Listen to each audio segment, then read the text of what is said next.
I'm Nick Westergaard, and this is On Brand, helping you tell your story. My guest this week is Alex Moulton.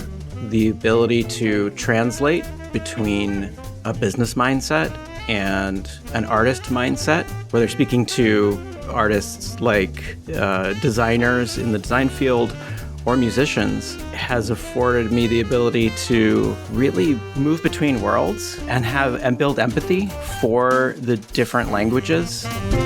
Alex Moulton is Chief Creative Officer at Trollbäck+Company and oversees its exceptional creative and strategic thinkers, designers, and makers to build strategic identities, sustainable brands, and moving experiences. Alex has worked across a diverse range of businesses and institutions, including Apple, Google, NBC Universal, NFL, Samsung, Viacom, and West Elm. Outside his work at Trollbäck+Company, Alex is a DJ, composer, and avid speaker about topics at the intersection of music and design. Moulton has also been featured in Billboard, V-Man, Electronic Musician, and Accelerator, and has performed at the Guggenheim. My interview with Alex Moulton is coming right up. But first, support for this and all the other podcasts on the Marketing Podcast Network is provided by Momento. Yes, you can use AI to make your job as a marketer easier. Momento is built to put the power of AI in your hands. It can write social media captions, have it watch or listen to a podcast and suggest, then automatically create social media posts to promote the show. Heck, it can even listen to a podcast episode, then write a poem about it you can use on your company blog. Go check it out. MPN listeners can try it for free at bit.ly/MomentoMPN. That's bit.ly/MomentoMPN. as a business-to-business marketer, your needs are unique. B2B buying cycles are long and your customers face incredibly complex decisions. Isn't it time you had a marketing platform built specifically for you? LinkedIn ads empower marketers with solutions for you and your customers. LinkedIn ads allow you to build the right relationships, drive results, and reach your customers in a respectful manner. On LinkedIn, you'll have access to and build relationships with decision makers. Of the 875 million users on the network, 180 million are senior level executives, 10 million are C-level executives. You'll also be able to drive results with targeting and measurement tools built specifically for B2B. And they work. Audiences exposed to brand messages on LinkedIn are 6 times more likely to convert. LinkedIn ads is also ranked number 1 for security, community, and ad experience as part of Business Insider's Digital Trust Study. Make B2B marketing everything it can be and get a $100 credit on your next campaign. Go to linkedin.com/MPN to claim your credit. That's linkedin.com/MPN. Terms and conditions apply. Alex Moulton, welcome to On Brand. Thank you so much for having me, Nick. I am so happy to be here. And what an intro. It's always a strange feeling to hear your bio read to you. Yeah, I am available to rent out for social occasions if you want someone to just precede you into the room with sort of your bio as an announcement. And I feel like all the brand stuff is like up front, but the latter half of your bio, all about your work as a DJ composer, it sounds more fun. I want to talk more about that. But we should we'll get to the brand stuff, but talk about the fun side of your work and what you do as well. Yeah, I'm sure we'll get to the brand stuff. I'm sure that's why people are here listening to the podcast. But I'm happy to talk a little bit about the winding journey that I've had to get where I am. It often doesn't make sense to many people, but it has always had a very clear directive for me. I started early in my goals to become a great storyteller, just being a very curious person and being a huge lover of film and of music and storytelling.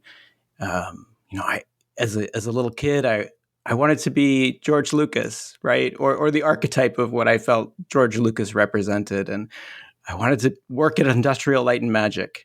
I grew up in the Bay Area in California, and had my dad even drive me out to the Lucas compound one day. And I remember going up to the security booth and asking if I could go inside. I was probably 7 or 8 years old. Of course, they didn't let me. But I loved how people were exploring new visual mediums, especially in visual effects design. And I had an opportunity a few years after that to enroll in a performing arts school where I learned very quickly that I wasn't a great actor, but I got to have these experiences where I was doing voiceover work and seeing the audio post-production side of the equation, and the technical pieces really excited me. So, I was, as I said, a very curious kid, and I bought computers, an Atari ST, an Amiga, an early Mac, and started teaching myself how to use technology to tell stories and to make music and to learn graphic design at a very young age. And I think what emerged from that childhood was a desire to be involved in filmmaking. I did go to film school, to be involved in music making and have a creative outlet that direction, and to involve technology and design in some respect. And so my career has been really a journey of merging all of those things. And to answer your question about the music side of it, music is hugely important for me as a creative person, but also involving music and sound in ways that really help advance a story. To work with brands around music and sound has always been a passion of mine.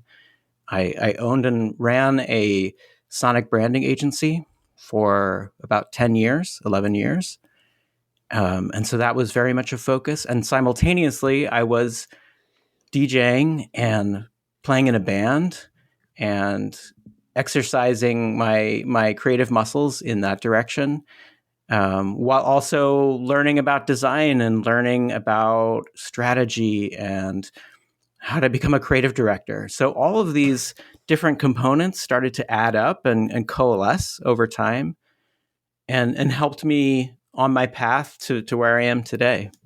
Well, it's funny how that happens, and I was laughing along there because you talked about learning that you weren't a very good actor, and I laughed in a knowing way because that is in my own winding journey as well, and I feel like I exercise those creative muscles as a podcast host on that side of things. But I think what started as we both said we'll get to the brand stuff. Is a surprisingly not so winding journey. It is funny how it ends up making sense in the rearview mirror. I know I've had those same thoughts with my own career, but I think especially with yours, as you talk about music and sound as tools to advancing a story, and that kid watching George Lucas Industrial Light and Magic, and now in your work bringing brands to life in what's ultimately a very different ecosystem, with this very special set of skills to bear. So say more about brands, brand stories, brand experience today, because I feel like that is a very different task than maybe initially there was some sort of natural career path. That's what I kind of shake my head at, is I don't know who does end up here, because it's a very unique set of skills and a very diversified set of skills. I think so. From a skill perspective, there is nothing better than learning on the job, being curious, but also I've had the opportunity to have many different roles over time. I studied cinematography in school, and then I went on to be an editor and a live action director, and then learn through doing all of the disciplines of brand design and brand strategy, and having the ability to translate between a business mindset and an artist mindset, whether speaking to artists like designers in the design field or musicians, has afforded me the ability to really move between worlds and build empathy for the different languages that are really important in each of those different fields. And being able to translate between them has really, I think, been one of my superpowers along the way. And now, as I get to work with very high level of stakeholders at brands, I can step into their shoes and immerse myself in learning about their business, what their challenges might be, what their aspirations are, and simultaneously communicate that to the team that I have, who are a wonderful, multi-talented group of designers and filmmakers and animators and strategists and writers. And being able to balance both of those worlds is really important, I think, in how we go about building a brand that is clear and creative and sustainable. There are so many aspects of that that I find endlessly fascinating, and that's what gets me out of bed every morning, and it's why I love my job so much. That's awesome, and I love what you said there too, because it's so easy to feel siloed at the world of work on the org chart. But I think there's bigger mindsets that we keep siloed, like you mentioned, like business people and creative artistic people, and both kind of look at each other in wonder. And I don't think you can overestimate the importance of what you were talking about, of moving between those worlds, of both understanding the artistic with the creative process and also understanding strategic business needs. And all of this comes together. And you mentioned sustainability with brands. What aspect of sustainability with brands are we talking about? The obvious definition of corporate social responsibility being important with brands today, the common use of sustainability, or are we talking about brands that are sustainable in that they are lasting? Because that certainly feels like a meaning that is important today, with so much shifting, so much coming and going and evolving. The brands that are kind of ever present, that's easier said than done. It is. We're talking about both the capital S sustainability, as I call it. There we go. That's better. The corporate social responsibility is hugely important. At Trollbäck, we developed the United Nations Sustainable Development Goals, which is a system both in messaging and design that has now become really the de facto language for communicating sustainability globally, with corporations, with NGOs, with governments across the entire planet. And that's really special. So a lot of the work that we do is in that vein, and that's really important for myself and really important for us in the ethos of how we approach branding. But to your point, I think one of the access points to having conversations about that capital S sustainability comes from having conversations about the more pragmatic side of sustainability for brands. From my perspective, no brand should be static. the most powerful brands are designed with longevity in mind. And this lowercase s sustainability is just as important. And it really, for me, means building and designing frameworks that can be implemented that support and enable staff and teams within a brand to do their best work every day, to be additive so that that brand can be continued and built with longevity in mind. And that has been hugely important in the work that we do and how we approach branding from the outset with every single one of our clients. On Brand, we'll be right back after this. Support for this and all the other podcasts on the Marketing Podcast Network is provided by Momento. Upload a video and in just minutes, all the busy work of a production team or PR staff is ready for download. Segments edited, transcripts written, social media captions drafted. Literally minutes, not hours. With Momento, you can upload 30-minute videos and watch the AI recommend 10, 12, even 15 segments to pull out as clips. Use them in Instagram Reels, YouTube Shorts, and even TikToks to promote the full video. The recommendations are fast and driven by AI. You can edit them to your liking, then output the finished promotional clip in just minutes. Go check it out. MPN listeners can try it for free at bit.ly/MomentoMPN. That's bit.ly/MomentoMPN. As a business-to-business marketer, your needs are unique. B2B buying cycles are long and your customers face incredibly complex decisions. Isn't it time you had a marketing platform built specifically for you? LinkedIn ads empower marketers with solutions for you and your customers. LinkedIn ads allow you to build the right relationships, drive results,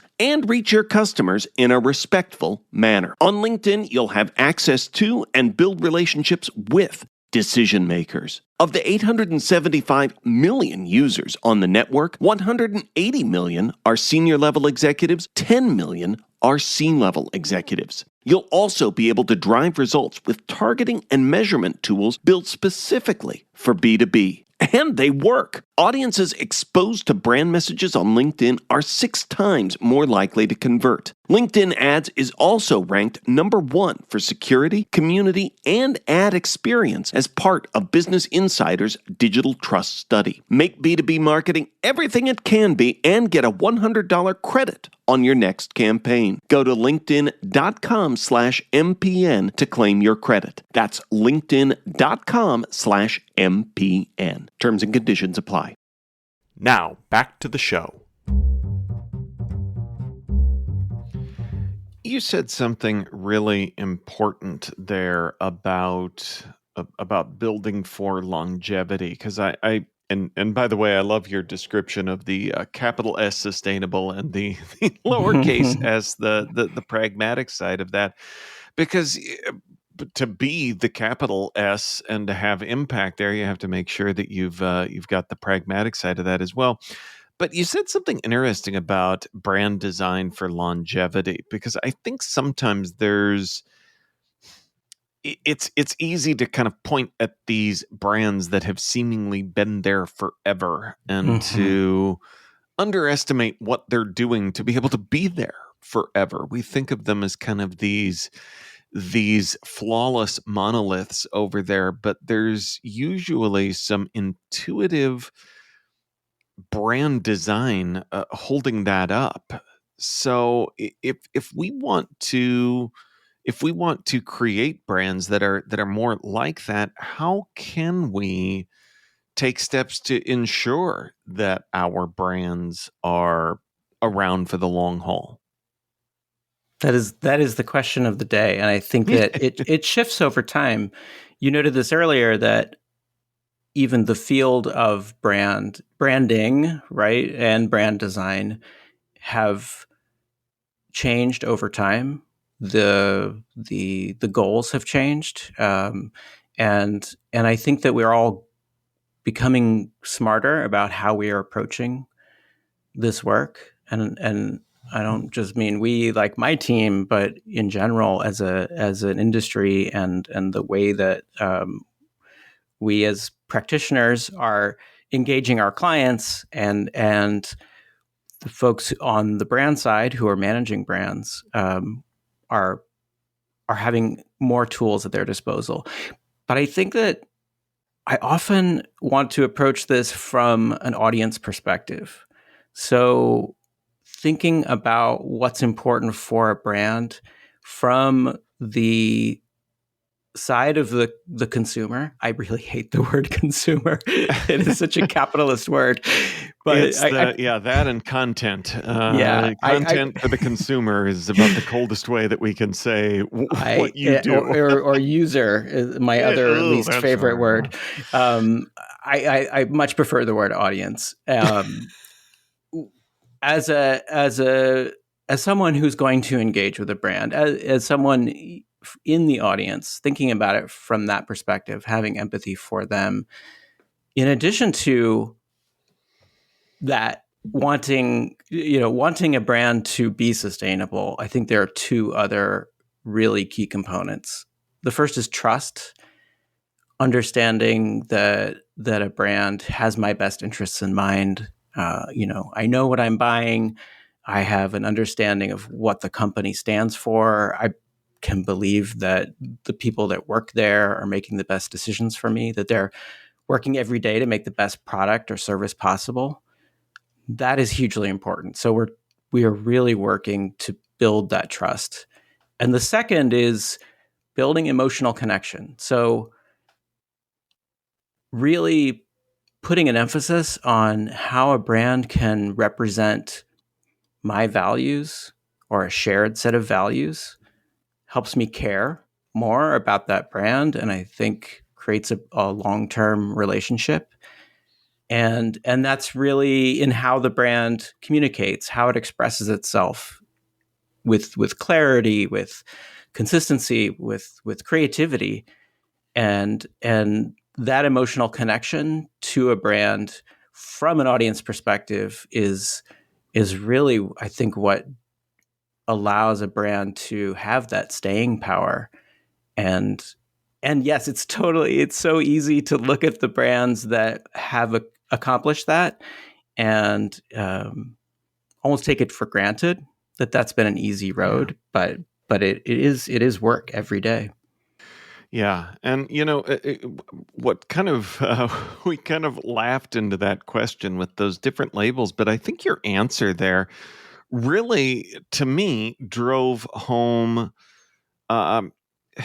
why that word audience is better. I feel like when we focus on consumer, it gets real transactional, whereas, and maybe it's just our own creative artistic backgrounds coming through, but an audience is something very different, and something that I think invites a different kind of relationship.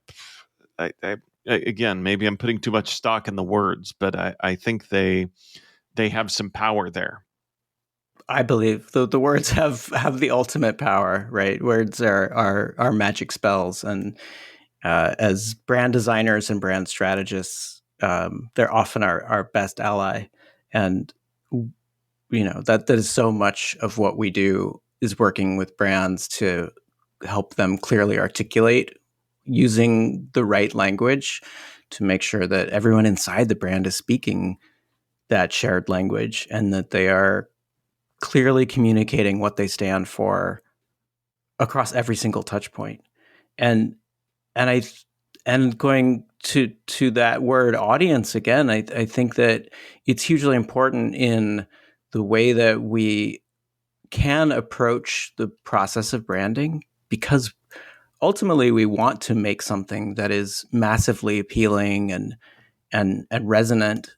And I know from my own experience, having worked with a lot of media and entertainment brands, there is so much to learn from brands that only think about audience, and how we can take those learnings and apply them and cross-pollinate learnings into other business sectors where it's more common to use words like consumer or user.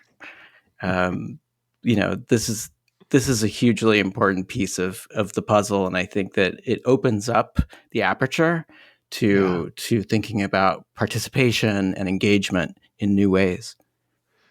Well, amen. I love that, and I want to lean into the word choice there a little bit because you've talked a lot in our time together and used the phrase brand designer, and I think that sometimes folks get very specific about what design is or isn't from like a visual graphic design discipline perspective. And when you talk about the work of brand design, I feel like it's what some might more readily call brand strategy. But what's it mean to be a brand designer and to design brand experience? I think that it requires that we are thinking about every single detail of a brand experience so that every single place that that brand can touch someone, um, the brand is doing it with clarity and with consistency and with creativity. Those are really the three things that I think about the most as a brand designer. And the challenges that we are working to solve are things like building brand attribution, making sure that a brand gets credit for what it deserves, to be creating opportunities to build that brand story, to build in systems that are flexible and allow for creativity. And so the work of a brand designer, in my opinion, is strategic in nature because we have to be making thoughtful, purposeful decisions with every step that we take. And we are thinking about the storytelling and we're thinking about the aesthetics so that all of these different components come together to create a holistic picture of what that brand is. And from an audience perspective, much of that should feel intuitive or go largely unnoticed. You know, some of the best brands or most powerful brands in the world do this with such grace and ease that we don't even notice all of those decisions.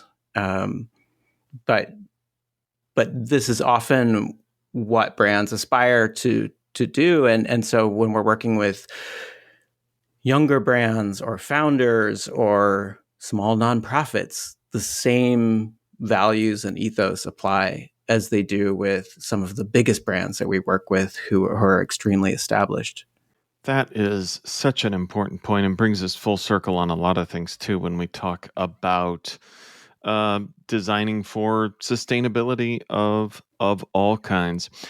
Well, Alex, you've made me smile already, but it's mostly with various feats of word nerdery as we've talked about consumers versus audience, brand design, and so forth. But now it is time for me to ask you for a brand that has made you smile recently. That is such a good question. I look at so many brands every day, and I'm always looking for those moments that make me smile or make me pause and think. And the most recent experience that comes to mind is about a month ago, I was watching an interview on CNBC on Jim Cramer's Mad Money. And it was an interview with Ryan Reynolds and Mike Sievert, who's the CEO of T-Mobile, being interviewed by Jim Cramer, asked about the sale between Mint Mobile to T-Mobile. And Ryan Reynolds is extremely charismatic. We know this. But he said something that really landed with me and made me smile, but because he so clearly articulated something that I struggle to articulate all of the time. And he spoke about what he thinks he and his team do so well. And I'll paraphrase, I'll probably not get this exactly right, but he spoke to this idea of emotional investment and said something to the effect of, that when you create an emotional investment, you're not just creating brand affinity, but you're also creating resilience for a brand, and creating that resiliency for a brand builds this, he described it as an emotional moat around the brand. Wow. And I thought, wow, that is so powerful. And it really made me smile. And it was in the context of a business discussion, but he brought so much of the spirit of creativity to bear that I haven't heard a better articulation of how to bring emotion and brand building from a creative standpoint into the business discussion as that in such a long time. And it really resonated with me. That's great. And we're again back to that lowercase s brand design that I think is a lot of sustainability there too. So well said, Mr. Reynolds. All right, Alex, where can folks go to learn more about who you are and what you do? I would recommend that people check out Trollbäck.com. Trollbäck+Company is where we do our work and where all of my work lives, along with my teammates. And we are also on Instagram at Trollbäck. And if you are really curious and want to do a little digging about me and my background, and perhaps listen to some music or download some DJ mixtapes, you can go to my website, which is alexmoultoncreative.com. Awesome. Well, we will link up to all of that in our show notes, which folks can always find at onbrandpodcast.com. Alex, thanks for being on brand with us. It's been such a pleasure, Nick. Thank you for having me. On Brand is part of the Marketing Podcast Network. If you like what you're hearing, if we've made you smile, you can always listen free on Spotify, Apple Podcasts, or whatever your favorite platform may be. And please take a moment and rate and review the podcast to help others find the show. Until next week, I'm Nick Westergaard, and I'll see you on the internet.